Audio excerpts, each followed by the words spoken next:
Saps on estem, Roda? A l'estany de Banyoles. Hola, Hola. qui sou vosaltres? Jo sóc l'Arlet i ella és la Roda. Jo sóc el monstre de l'estany de Banyoles i ara estem al Parc Neolític de la Draga. Vols que te l'ensenyi? Sí. Vinga, anem. Mira, aquí, en aquest parc, vivien els pagesos i els ramaders fa 7.000 anys. 7.000 anys? 7.000 anys, fa molts anys. Però només fa 30 anys que es va descobrir. Mira, aquí és on feien el foc. I mira, saps què és aquesta edificació? Què? Era el graner, on guardaven les fruites i les verdures de l'hort, on guardaven els peixos que pescaven a l'estany. Era com el rebost de casa. Saps a casa que tenim un rebost on guardem la farina, el sucre? Doncs per ells Sí. era tot això tan gros. Nosaltres tenim un armari i per ells mira lo gros que era. I després, això d'aquí, saps què són? Què? Les seves cases, on vivien.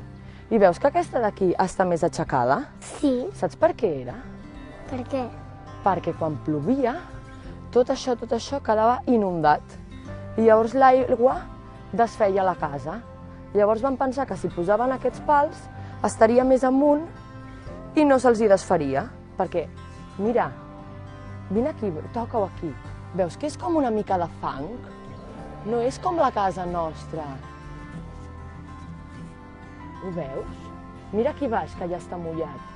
Les cases seves estaven fetes amb fang, no són com les nostres, que són fortes.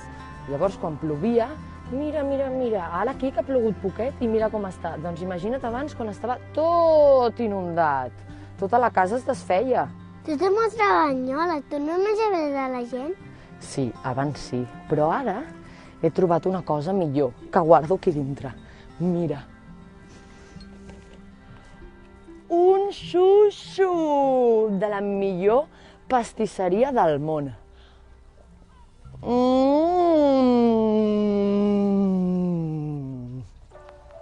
Quina és la teva història? Ara te l'explico donant una volta per l'estany de Banyoles. M'acompanyes? Sí. Vinga, anem!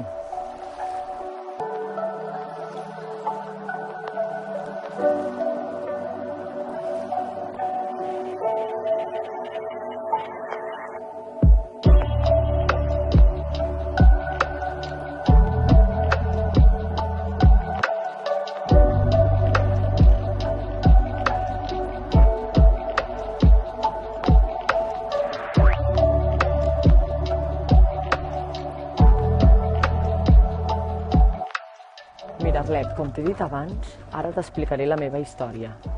Jo visc a l'estany de Banyoles. És casa meva i ara te l'ensenyaré.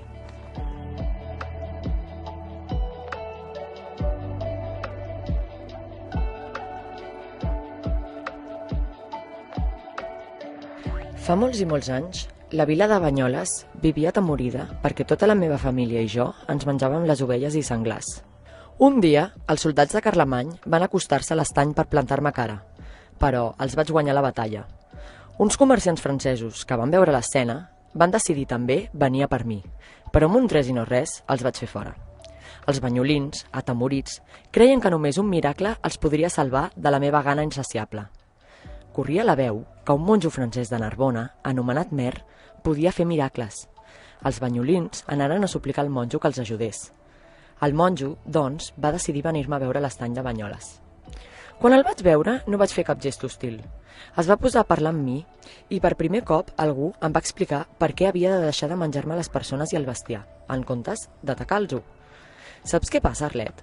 Que tots els meus avantpassats sempre s'havien menjat tot el que tenien per davant i jo pensava que era el normal. I si a tu no t'expliquen el que fas malament, et penses que ho estàs fent bé. Amb el monjo de la mà vam anar cap al centre de la vila. «Bona gent, mireu el vostre drac», va dir el monjo, i mirant la cara i les armes de la gent va prosseguir. «Deixeu les armes a terra, doncs aquest drac no us farà res». Un vilatà, en veure'm tan dòcil, digué «Matem-lo ara que el tenim amansit». «Us ho en guardareu ben prou», va protestar el monjo. «Aquesta bèstia és inofensiva i només menja herbes i arrels». Sort que el monjo el va aturar, perquè si no ja estaria mort i no podria menjar aquests xuxos tan bons. La gent es quedà sorpresa mirant-me, fins que un nen petit va venir a acariciar-me. Vaig ser tan feliç en aquell moment, Arlet. Saps què va passar després? Que tothom es va acostar a fer-me abraçades i petons. Però el que més em va agradar va ser una senyora que a l'acostar-se em donà un xuxo. I ai, Arlet, jo no sé si tu els has provat, però a mi aquella cosa farcida de crema em va enamorar. I vaig decidir que prou de menjar persones i animals. El que jo volia eren xuxos. Després de la història que t'acabo d'explicar, oi que jo no et faig por? No, gens ni mica. Sóc un drac graciós. Llavors els vilatans de Banyoles no sé per què deien que jo feia tanta por. Has vist a la fada? No, però sé on viuen, encara que tindreu que caminar una bona estona, eh? Tranquil·la, jo ja sé com fer-ho. Oh!